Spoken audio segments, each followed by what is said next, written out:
So तुझी एक रिटायरमेंटची व्याख्या काय आहे? काय कधी तू रिटायर होशील किंवा काय पॅसिव्ह इन्कम किती आलं पाहिजे असं काय आहे काही?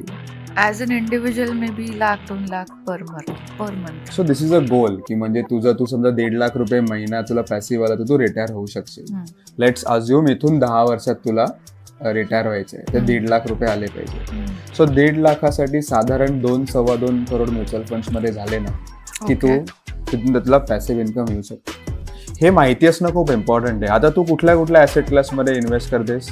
तू मेजरली म्युच्युअल फंड्समध्ये करतेस. ओके, सो म्युच्युअल फंड्समध्ये SIP केलीस कन्सिस्टंटली 10 वर्ष तर तू तो गोल अचीव करू शकतेस. 2 करोड गोल अचीव करायला पर मंथ किती इन्व्हेस्ट करायला? साधारण 70,000ची तू SIP चालू केलीस with 10% step up every year 10 वर्ष फॉर 10 इयर्स तर 12% साधारण 2 करोड होतं. तर तुला त्यासाठी तुला इन्कम असणं गरजेचं आहे तेवढं, त्यासाठी तुला तेवढी SIP करणं गरजेचं आहे. This is how you achieve a goal. Okay. तुम्हाला पण म्युच्युअल फंड जर्नी चालू करायचे, जनरेशनल वेल्थ क्रिएट करायचे तर या रीलला अपॉइंटमेंट घेऊन पाठवा. तुम्हाला गुगल फॉर्म DM होईल, तो भरा, माझी टीम तुम्हाला कॉल करेल.